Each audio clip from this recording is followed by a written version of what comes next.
오늘 말씀의 제목은 너희 염려를 다 주께 맡기라. 오늘 말씀 있는 그대로인데요, 오늘 말씀 그대로 베드로전서 5장 7절에 있는 말씀을 제가 한번 다시 읽겠습니다. 너희 염려를 다 주께 맡기라. 이는 그가 너희를 돌보심이라. 아멘. 여기서 오늘 본문의 제목을 잡았습니다. 너희 염려를 다 주께 맡기라. 아주 간단하지만 너무 명확하고 명쾌하잖아요. 우리가 가진 모든 염려를 주님께 맡겨버리라. 자, 이 말씀을 하신 시대적 배경을 보면은 좀 우리가 더 은혜가 될 것 같아요.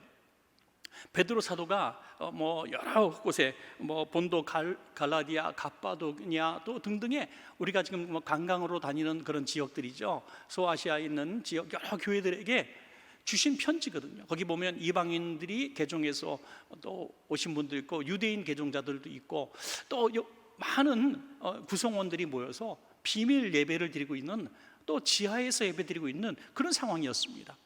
잡히면은 감옥에 갇히고 죽을 수밖에 없습니다. 그래서 매주마다 모일 때마다 우리 초대교회 공동체는 그런 인사를 했대요.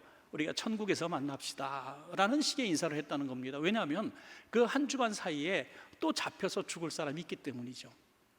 이렇게 한 주 한 주가 정말 긴장되고 힘든 이 시대에 여러 교회에 베드로 사도가, 그 우리 초대교회 공동체의 가장 큰 지도자였죠.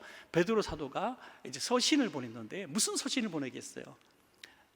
위로의 메시지도 될 것이고 또 격려의 메시지도 될 거예요. 너희는 잘 참아야 된다. 믿음 지켜야 된다. 하나님 나라가 가까이 있다. 우리가 조금만 견디면 우린 하나님 나라에 갈 수 있다. 이런 메시지가 되지 않겠어요? 그러면은 그 메시지의 중심들은, 야, 우리가 천국이 있는데 세상까지 견디자. 삶은 몇 년이나 살 거야. 우리가 잘 견디다가 다 같이 순교합시다. 이렇게만 말씀을 맺어야 되는데, 오늘 소소한 삶의 것들을 주님 앞에 맡기라고 말씀하고 있지 않습니까?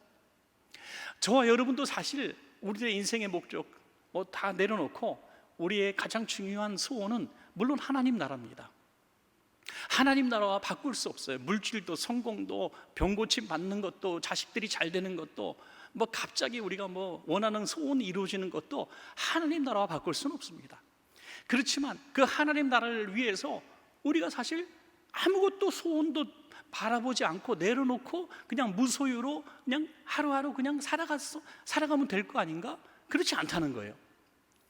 여전히 세상 사람들과 똑같은 세상에 살면서 밥 안 먹으면 배고프고, 아프면은 약이 필요하고, 집이 없으면 집이 필요하다는 거죠. 우리의 삶의 소소한 문제, 우리 목적지는 저기 하나님 나라, 분명히 세상 사람과 다르지만 세상 살아가는 과정 속에서는 세상 사람들이 필요로 하는 모든 것들도 우리도 필요하다는 거죠. 우리 베드로 사도를 통해서 오늘 그렇게 말씀합니다. 사랑하는 성도들이, 여러분의 목적지는 물론 하나님 나라입니다. 잡혀 죽을 수도 있습니다.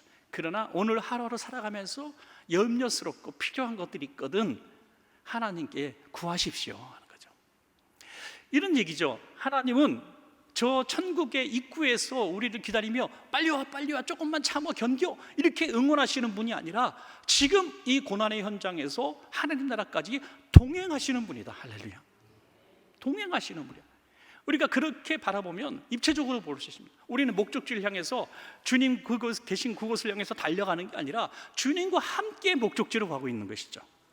그래서 베드로 사도가 그렇게 말하는 거예요. 너희 염려를, 너 바로 옆에 계신 주님이 있지 않냐, 저 천국 입구에 계신 주님이 아니라 지금 너와 함께 고난의 현장에 있는 그 주님이 있지 않느냐, 그 주님께 이야기해라. 얼마나 그들에게 큰 위로가 됐겠어요. 그래서 오늘 말세를 살아가는, 또 천국을 향해서 달려가는 저와 여러분이지만 이 땅 살아가면서 우리가 구해야 될 것들은 다 구하시기 바랍니다, 여러분. 자, 오늘 그래 구하는 마음으로 오늘 승리의 비결 첫 번째로, 우리 염려를 다 주께 맡겨야 합니다. 왜 그러면 천국을 바라보니까 세상의 모든 것 벗어버려, 아주 몸도 가볍게 하고 그냥 세상 성공도 바라보지 말고 소원도 바라보지 말고 하나님 나라만 바라봐, 그렇게 말씀을 하실 것 같은데 지금 오늘 먹고 사는 모든 필요한 것들도 구하라는 거죠.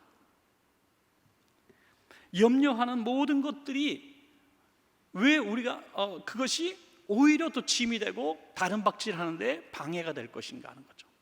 신앙생활에 방해가 되기 때문에 우리가 열심히 천국을 향해서 달려가는 데 있어서 아프면은 힘들고 또 가난해도 힘들고 또 여러 가지 문제가 있어도 힘들죠. 여러분 어떤 봉사를 하신다, 우리 안내위원들 오늘 너무나 봉사 아름답게 잘하고 계시잖아요. 그런데 어느 날 뭐 이를테면 있어서는 안 되는 일이지만 어떤 안내위원이 갑자기 안 보여요. 그래서 요즘에 왜 안 보이십니까? 그랬더니 요즘에 가족이 누가 큰 병에 걸려서 병간호하느라고 교회 못 나옵니다. 주일날 간신히 예배 나와서 예배 드려요. 봉사는 다 내려놨습니다. 이럴 수 있는 거잖아요, 그죠? 집이 갑자기 부도가 나서 집도 다 빼앗기고 지금 이렇게 전전긍긍하고 있습니다. 그럼 교회 봉사를 어떻게 합니까? 여러분 아파도 큰 실패를 경험해도 삶에 큰 문제가 있어도 저 신앙생활 하는데 하나님 보실 때 아름다운 헌신을 하는데 방해가 될 수가 있어요. 그래서 우리가 그런 기도가 필요합니다. 하나님, 내가 주님 나라의 영광을 위해서 열심히 잘 다른 박질할 수 있도록 하나님 우리 삶을 책임져 주세요 하는 거죠. 그래서 너희 염려를 다 맡겨 버리라 하는 거죠. 우리가 너무나 많이 들었던 얘기지만 지금 우리가 가지고 있는 가장 큰 비중의 염려가 뭡니까? 그 염려하는 비중의 염려들은 사실은 거의 돈이면 해결되는 것들이에요. 거의 돈이면 해결되는 것들. 근데 그게 돈이면 해결되는 것이 짓눌려 가지고 염려가 되어 가지고 신앙이 불신앙이 되고 원망이 나오고 불평이 나온다면 어떻게 하나님 나라를 향해서 열심히 뛸 수가 있겠습니까? 똑같은 염려스러운 상황이라도 염려하지 않을 수 있다는 거죠. 왜? 우리가 가질 수 있는 당연한 그 염려를 주님께 탁 넘겨드리는 겁니다. 이게 맡기는 거거든요. 내 짐을 맡겨버리라. 주님께 맡기라. 그럼 주님께서 짊어 주시겠다고 말씀하는 거죠. 그럼 시편 107편 6절에서 7절 말씀 제가 읽어드리겠습니다. 이에 그들이 근심 중에 여호와께 부르짖음에 그들의 고통에서 건지시고, 뒤에 중요합니다. 또 바른 길로 인도하사 거주할 성읍에 이르게 하셨도다. 어떤 근심이 있었어요? 근심이 있으니까 부르짖는 기도가 나왔습니다. 그러면은 하나님이 이제 하시는데 무슨 일을 하시는가?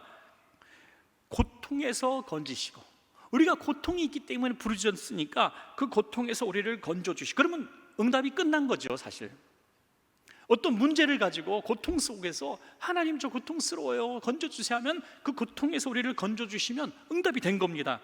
그런데 그것이 끝이 아니라 또 바른 길로 인도하사, 이제는 고통의 길에 빠지지 않는 바른 길을 인도해 주신다는 거예요. 그리고 거주할 성읍에 이르게, 우리가 구하지 않았던 우리의 삶의 거처까지 마련해 주시는 응답이, 이 고통 속에 부르짖어 기도함으로 말미암아 얻는 축복이 너무 많다는 거죠. 여러분 그런 것 같아요. 우리가 큰 질병 때문에 전에 없이 부르짖어 기도했어요. 그럼 하나님은 질병의 문제보다 더 많은 축복을 우리에게 주시지 않습니까? 여러분? 경제적으로 너무 고통스러워서 주님 앞에 막 부르짖어 기도했어요. 그런데 그 경제적인 문제가 해결된 이후에도 더 많은 기도했기 때문에 주신 축복들이 있다는 거죠. 우리 자녀들도 그런 것 같아요. 대학에 한번 실패하는 경우도 있고, 직장이 잘 취업이 안 되는 경우도 있고, 배우자와 어떻게 잘못돼서 좀 헤어지는 경우도 있고, 그래서 청년들이 굉장히 그 중요한 20세부터 30세, 32세 이때까지 굉장히 격동기를 맞이하거든요. 그때 그 청년들이 너무 순탄하게 원하는 대로 다 이루어지면요, 부르짖는 기도할 틈이 없어요. 근데 그 청년들도 힘든 일들을 겪거든요. 그 힘든 일을 겪으면서 하나님 앞에 더 가까이 나오게 되고 그렇다는 거죠. 아주 오래전이지만 부교육자 시절에, 지금도 사실 굉장히 그때를 기억합니다. 제가 청년부를 맡을 때 청년부 토요일 날 집회를 했어요. 토요일 날 집회했는데 예배당이 특별히 없었어요. 그래서 컨테이너 박스에서 예배드렸는데, 컨테이너 박스를 좀 이렇게 크게 붙여서 했는데 그 안에 58명, 60 정도가 시작을 했다가 나중에 제가 3년 후에 그 청년들 맡고 나올 때는 거의 100명에 가까운 청년들이 그 컨테이너 박스에서 부르짖어 기도했습니다. 그런데 여름에 에어컨이 없기 때문에 그 문을 열고, 컨테이너 박스 문을 열고 기도하면 동네에서 민원이 들어가가지고 문을 꼭꼭 닫고, 야 조그맣게 기도해, 조그맣게 기도해. 부르짖으면 안 돼. 이렇게 하면서 막 애들 입을 틀어막고 흐느껴 울었어요. 그런데 앞에 한 15명 정도 아이들이 제일 먼저 와서 방석을 깔고 제일 앞줄에 앉는 아이들이 있었어요. 전부 재수생들이었어요. 재수생들이 난 1년 동안 공부해야 되니까 교회 안 나옵니다 이런 것이 아니라 재수생이기 때문에 더 열심히 하나님 앞에 기도할게요 하면서 10여 명 정도가 앞에 일찍 와서 방석을 깔았다니까요. 그리고 청년들이 쫙 앉아서, 제가 이제 다시 원천교회로 돌아왔을 때도 10년이 넘도록 이 친구들이 매년마다 찾아와서 인사를 했습니다. 여러분, 그 고통의 시간이 그들에게는 평생 잊지 못할 추억거리고 신앙의 간증거리가 된 줄로 믿습니다. 여러분, 마가복음 5장에 보면 회당장 야이로가 이제 그 자기 딸을 위해서 예수님께 기도를 요청하는데요, 이 요청에서 가시는 길에 또 12의 혈루증 앓던 여인을 만나죠. 저는 이 두 치유의 모습이 너무나 극과 극이 이루어진 것 같아요. 야이로는 세상에서 존경받는 사람이고요, 이 12의 혈루증 환자는 죄인입니다. 자기의 신분을 숙여야 되고 감춰야 되는 사람이에요. 대중 앞에 나타날 수 없는 사람. 그런데 방법을 보십시오. 이 야이로는 자기의 체면을 내려놓고 신분을 내려놓고 그 많은 사람들이 보는 앞에서 주님 앞에 간청을 합니다. 얼마나 겸손한 모습입니다. 자, 이 여인은 나올 수 없는 사람, 너무나 신분을 내려놓고 할 것도 없어요. 아주 누추하고 아주 구차한 신분이잖아요. 그런데 숨어서 몰래 목소리도 안 나게 예수님의 옷자락을 만졌다는 거죠. 여러분, 이 모습이 왜 이렇게 다릅니까? 그럴 수밖에 없는 자기의 상황, 주님께서 원하는 게 다르다는 거예요. 어떤 분에게는 다 내려놓고 겸손하게 부르짖기를 원하시는 분이 있고요, 어떤 분은 아무 앞에도 부르짖을 수 없는 상황 가운데서 흐느끼면서 예수님 옷자락 잡기만 해도 되는 사람이 있다는 거죠. 여러분이 부르짖어 기도하는 데 있어서 내 신분이 제한이 되고 내 배움이 걸림돌이 되고 내가 세상 사람들이 볼 때 나 이만한 사람이야 라는 것들이 오히려 하나님 앞에 나가는 겸손의 걸림돌이 되면, 이 회당장처럼 겸손하게 많은 사람 앞에서 난 예수님이 필요한 사람이라고 겸손하게 내려놓을 줄 알아야 된다는 거죠. 그러나 그 누구 앞에 나설 수 없는 죄인 같은 사람, 정말 당당하게 나설 수 없는 부끄러운 사람, 그 사람은 아무도 모르는 시간에 홀로 기도실 캄캄한 데 와서라도 울면서 예수님 옷자락 만져도 된다는 거예요. 그러니까 부르짖어 기도한다는 것이 똑같은 소리내서 큰 소리로 기도하는 것이 아니라 내가 거한 환경과 상황 가운데서 주님이 원하시는 모습으로 나아가는 것이 부르짖어 기도하는 모습인 줄로 믿습니다. 이것이 주님께 내 문제를 맡기는 방법입니다. 오늘 여러분께 요구하시는 맡기는 방법은 무엇인지 모르겠어요. 각자의 상황에 따라서 회당장이라면 내려놓고 겸손하게 나는 부르짖는 기도 해본 적이 없어요 하는 분도 저분이 왜 그래?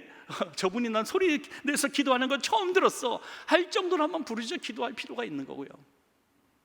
정말 이 12의 혈루증 앓던 여인처럼 어떤 사람 앞에도 나올 수 없고 말하기조차 부끄럽고 힘드신 분은 주님 앞에 중얼중얼하듯이 속삭이듯이 눈물로 주님 앞에 나오십시오.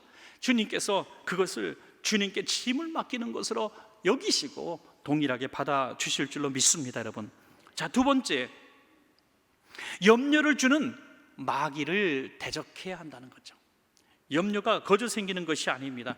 베드로전서 5장 8절에서 9절입니다. 근신하라, 깨어라, 너희 대적 마귀가 우는 사자같이 두루다니며 삼킬 자를 찾나니 너희는 믿음을 굳건하게 하여 그를 대적하라. 염려를 대적하라 그러지 않았습니다. 염려를 주는 마귀를 대적하라. 그러면 염려는 하나님이 기뻐하시는 것이 아니라는 건 분명히 드러났죠. 그리고 염려를 해서 우리에게 유익한 것이 아니라는 것이 분명히 드러났습니다. 염려하는 것이 그럼 하나님 뜻인가요? 마귀 뜻인가요? 마귀 뜻이라는 거죠. 지극히 단순한 진리임에도 불구하고 염려하면서 기도하고 있어요, 우리는. 염려하면서 기도한다는 거죠. 아, 하나님 어떻게 해요? 정말 큰일 났어요. 하나님 이거 어떻게 될지 모르겠어요. 이거 기도 아니라는 거죠.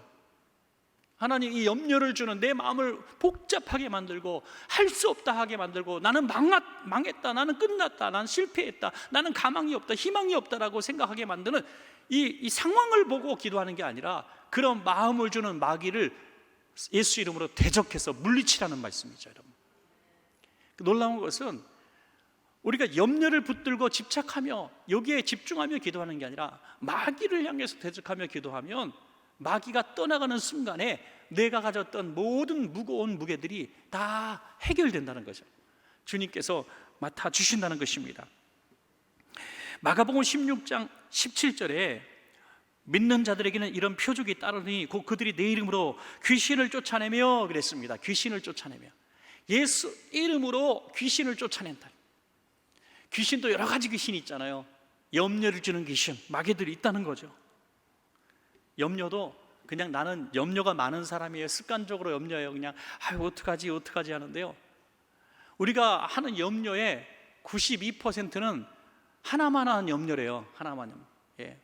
거의 뭐 절반 가까운 염려는 그냥 과거에 했던 일 갖고 염려하고 또 과거에 또 반 정도는 앞으로 오지도 않을 일 갖고 염려한다는 거죠. 어떡할까, 실패하면 어떡하지, 망하면 어떡하지, 병들면 어떡하지. 그 염려가 너무너무 많은, 실제로 진짜 염려해야 될 염려는 8% 정도밖에 되지 않는데, 이건 염려가 아니라 사실은 고민이죠. 고민은 많이 할수록 좋습니다. 좋은 결과를 낼 수 있으니까 아주 신중하게 고민하고 결정해야죠. 짜장면을 먹을 것인가, 짬뽕을 먹을 것인가. 이 고민하는 것은 염려가 아니라 고민이죠, 사실. 그러나 이 고민은 아주 좋은 결과를 낳죠. 야, 짜장면 먹길 잘했다, 뭐 짬뽕 먹길 잘했다, 그럴 수 있어요. 그러나 인생의 중대차한 거, 그런 것들은 조금 더 고민할 필요가 있잖아요. 사업을 할 때, 집을 이사할 때, 뭔가 큰 일을 할 때는 고민을 많이 해야 됩니다. 그걸 염려라고 하지 않는 거예요. 염려는 무익한 거라는 거죠. 야, 어떻게 하면 내 키가 한 자나 더 클 수 있을까? 아무리 염려해도 키가 자라는 방법이 없습니다. 그러나 삶의 여러 가지 문제는 고민할 필요가 있는 거죠. 생각 없이 살 수는 없습니다. 고민해야 한다는 거죠. 그러나 이 무익한 염려, 이것들은 불신앙이 될 수밖에 없다는 거죠. 야고보스 4장 7절에서 8절 같은 말씀을 하고 계신데요, 우리 중복되는 말씀일 수도 있습니다. 그런즉 너희는 하나님께 복종할지어다. 마귀를 대적하라. 그리하면 너희를 피하리라. 하나님을 가까이 하라. 그리하면 너희를 가까이 하시리라. 아멘. 여기 보면 굉장히 중요한 이 마귀를 대적해서 내 염려를 물리치는 비결 하나를 말씀하고 있어요. 오늘 우리가 이 무익한 염려, 마귀가 주는 염려를 너무 많이 습관적으로 해서 하나님 나라 향해서 다른 바퀴를 치는데 자꾸 걸림이 되는 분들이 계시다면 이 강력한 무기를 사용하시라는 겁니다. 이 무기가 뭡니까? 마귀를 대적해서 염려를 물리치는 강력한 무기는 하나님을 가까이 하라. 하나님을 가까이 하라.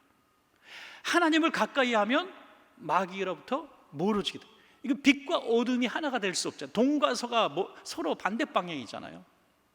시소처럼 하나가 올라가면 하나 내려가는 것입니다. 우리가 하나님을 가까이 하면 마귀에게 멀어지는 거고, 마귀를 가까이 하게 되면 하나님으로부터 멀어지게 되는데, 그 중요한 어떤 방법 중에 하나가 뭐냐면 염려라는 거죠. 염려를 하게 되면 마귀에게 가까워지고, 염려를 다 주께 맡겨버리면 주님께 가까워진다는 거죠.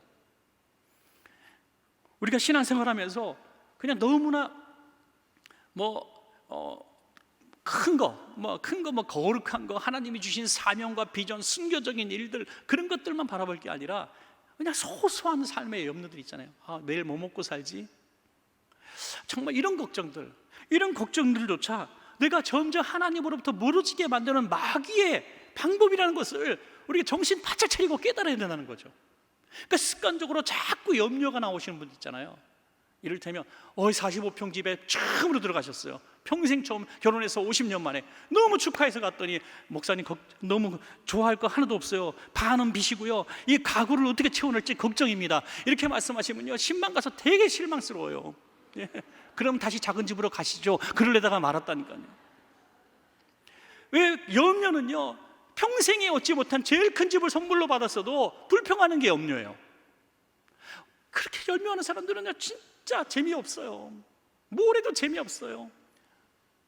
어디 뭐처럼 1박 2일로 여행 가는데 정말 이번엔 진짜 평소에 못 몰던 좋은 호텔을 예약했더니 펜션이 좋은데 그런 소리 하고 앉았어요. 고기를 사줬더니 여기까지 와서 고기 먹냐고, 생선이 좋은데 회를 먹지. 그러니까 불평하고 염려하는 사람은요 항상 그렇게 쓰임받아요. 이게 어떻게 신앙인의 아름다운 건강한 삶이라고 할 수가 있겠습니까? 이거 물리쳐야 됩니다. 자, 로마서 8장 2절에 보면 이는 그리스도 예수 안에 있는 생명의 성령의 법이 죄와 사망의 법에서 너를 해방하였습니다. 삶의 이 죄와 사망의 법에서 해방된 사람은 마귀가 주는 염려의 노예에서도 해방될 수 있습니다. 오늘부터 내가 마귀를 대적해서 염려를 이기리라, 염려하지 말아야 되겠다 막 고민해도 잘 안 되시는 분은요 좋은 방법이 있어요. 그냥 열심히 찬송 부르시고 열심히 말씀 보시고 열심히 기도하시고 모든 예배 참석하시고 이렇게 하다 보면 내가 점점 하나님께 가까이 가게 되면 어느새 염려가 없어져 버리는 거예요. 저는 우리 성도님들에게 이런 증거를 좀 하나 보이고 싶어요. 이거 분명한 증거가 됩니다. 여러분 믿음 좋고 열심히 신앙생활, 오늘 이렇게 수요예배 이렇게 오시고 또 영상으로 예배하는 분들도 계실 텐데요, 이렇게 기도에 빠지지 않는 분들, 이런 분들 여기 계시잖아요. 그런 분들은 대부분 이런 생각을 갖고 있어요. 지사님 요즘에 뭐 근심이 있으세요? 요즘 힘든 일이 있으세요? 그러면요 분명히 우리가 생각할 때 그분 지금 힘든 일이 있거든요. 우리가 알고 있는 힘든 일이 있는데 그분은 대부분 이렇게 얘기하시는 거예요. 뭐 그냥 좀 사업이 어려운데 괜찮아요. 뭐 좀 괜찮아요. 내일 수술 받아야 되는데 뭐 하나님 해주시겠죠. 이게 무슨 똥배짱입니까 여러분? 네? 이게 왜 그렇게 됐느냐, 이게 분명히 드러난 증거라는 거예요. 하나님을 가까이 하고 있는 사람에게는 염려거리가 염려가 아닙니다. 그래서 염려가 똑같이 많은데 염려거리가 아닌 거예요. 무겁지가 않은 거예요. 왜? 나 혼자 짊어지고 있는 게 아니라 주님께 맡겼기 때문이죠. 자, 마지막 세 번째는 염려하는 성도들을 위로해야 한다. 이거 우리에게 주신 사명입니다. 베드로전서 5장 9절에 이는 세상에 있는 너희 형제들도 동일한 고난을 당하는 줄을 알미라 그랬어요. 항상 염려하는 사람은요 나만 염려한다, 나만 고통받는다라고 생각한다. 목사님 왜 전 이렇게 되는 일이 없어요? 왜 나는 왜 이렇게 힘든 일이 많이 생기죠? 저는 왜 이렇게 가난한 집에서 태어났죠? 저는 왜 이렇게 하는 일마다 잘 안 되죠? 저는 왜 이렇게 못났죠? 자꾸 그런 소리 한다는 거예요. 그런데 나보다 더 많은 고난을 당하는 사람들이 되게 많아요. 우리 교회 안에도 나 정도의 고난은 하나씩 다 짊어지고 있어요. 근데 철없는 소리를 자꾸 하고 정말 어린아이처럼 자기의 약함을 자꾸 드러내는 사람들, 이런 사람은 하나님께 맡기는 훈련을 하지 못한 사람인 거죠. 하나님께 잘 맡기는 사람은 동일한 고난을 짊어진 사람들, 힘겨워하는 사람들을 향해서 대신 하나님께 맡기고 또 자기가 가서 도와주고 해서 그걸 견뎌내게 하는 사람, 이 사람이 염려를 이기고 성도를 위로할 줄 아는 사람이다. 여러분 우리가 보통 성령 충만하다 그러죠. 성령 충만한 사람이 어떤 사람입니까? 자기 혼자 열심히 기도하고 자기 혼자 성령의 은사를 다 가진 사람, 막 뜨거운 사람이 성령 충만한 사람입니까? 아니에요. 성령님의 성품, 주님의 성품을 삶을 통해서 드러내는 사람이 성령 충만한 사람인 줄로 믿습니다. 여러분 성령이 뭡니까? 파라클레토스라는 말이죠. 위로자, 상담자, 변호자라는 뜻입니다. 우리 약한 성도들을 혼자 고립돼서 억울한 일 당하고 약해 있을 때 가서 대신 활 맞아주면서 변호하는 사람, 아무도 위로하지 못하고 그가 위로가 필요한 사람인조차 깨닫지 못하는 순간에 어떻게 절묘한 타이밍에 쫓아가가지고 집사님 나랑 같이 밥 한번 먹자 하면서 얘기 들어주고 같이 눈물 닦아주고, 이런 위로자. 여러분 아무나 할 수 있는 게 아닙니다. 성령 충만한 사람이 할 수 있는 거예요. 여러분 어느 날 그런 감동을 받은 사람이 갑자기 어떤 집사님이 생각이 나요. 요즘에 계속 만난 적이 없는데 갑자기 생각이 나. 전화하고 싶어. 잠깐 만나자 그랬어. 만났더니 막 울면서 얘기하는 거예요. 내가 너무 힘들었는데 집사님 만나자 그래서 내가 참 위로된다고. 여러분, 이런 것들이 다 우연한 일이 아니라 성령님의 성품을 가진 사람이 나타내는 삶의 모습이라는 거죠. 10년 신앙생활하고 20년 신앙생활하고 30년 우리 원천교회에서 신앙생활을 했는데 그분에게서 듣는 얘기는 늘 힘들어요, 나를 좀 도와주세요, 왜 내 얘기 안 들어줘요, 이런 사람이 있는가 하면 신앙생활 딱 10년 했는데 위로하는 위로자가 되는 사람이 있는 거예요. 누가 어른입니까? 누가 성령 충만한 사람입니까? 신앙이 연조가 높다고 성령의 사람이 아니라 성령의 성품대로 살아가는 사람이 성령 충만한 사람인 줄로 믿습니다, 여러분. 그럴 때 그런 성령의 사람, 성령의 성품을 가진 사람, 위로하는 사람이 있는 가정은 잘 될 수밖에 없어요. 자식들도 집에 가면 위로자인 엄마 아빠가 있으니 집이 그립고 달려오게 되는 거죠. 또 뭐 남편도 아내도 마찬가지고 교회도 마찬가지고, 교회 가면 날 위로해주는 장로님, 권사님, 집사님, 구역장님, 우리 목회자들이 있으니까 교회 가고 싶은 거예요. 여러분, 위로하는 사람이 많은 곳이 바로 천국이 되는 것입니다, 여러분. 그러면 가정도 잘 되고 교회도 잘 될 줄로 믿습니다, 여러분. 사도행전 9장 31절에 그리하여 온 유대와 갈릴리와 사마리아 교회가 평안하여 든든히 서가고 주를 경외함과 성령의 위로로 진행하여 수가 더 많아지니라. 여러분, 얼마나 큰 축복입니까? 평안하게 든든히 서가고, 그리고 더 수도 많아지고 주를 경외하게 되는 이 모든 일들이 사실 위로라는 것이 다 중심에 있습니다. 성령의 위로로, 성령의 위로로. 여러분, 말씀을 이제 맺으면서 마지막 베드로전서 5장 10절 말씀을 한번 결론으로 한번 읽어볼까 합니다. 우리 같이 한번 읽어보겠습니다. 시작. 모든 은혜의 하나님 곧 그리스도 안에서 너희를 부르사 자기의 영원한 영광에 들어가게 하시니가 잠깐 고난을 당한 너희를 친히 온전하게 하시며 굳건하게 하시며 강하게 하시며 터를 견고하게 하시리라. 아멘. 여러분, 고난은 다 우리 주님께서 우리가 당하는 모든 종류의 고난은 다 이미 경험하셨습니다. 그분께서 우리가 이 세상에서 당해야 되는 그 짧은 시간에 당하는 그 고난, 주님 외에 모르시겠습니까? 그래서 그 고난을 당하신 주님께서 이 작은 고난을 통해서 오히려 우리를 온전하게 하시고 굳건하게 하시고 강하게 하시고 견고하게 하신다는 거예요. 그러니까 고난이 떠나가게 해달라고 부르짖어 기도할 것이 아니라 고난을 주님 맡아주세요라고 기도하라는 거예요. 고난이 없어지기 기도하는 게 아니라 고난을 주님께 맡기라는 거죠. 여러분, 분명히 다른 것입니다. 나한테 왜 이렇게 재수없이 이런 일이 생겼어? 이게 도대체 운명의 장난이야? 나는 왜 이렇게 저주받았나? 나는 왜 이렇게 고통만 찾아와? 그게 아니라는 거예요. 하나님이 그 일들을 통해서 나를 온전하게 하시고 굳건하게 하시고 강하게 하시며 견고하게 하시기 위해서 허락하신 고난이라.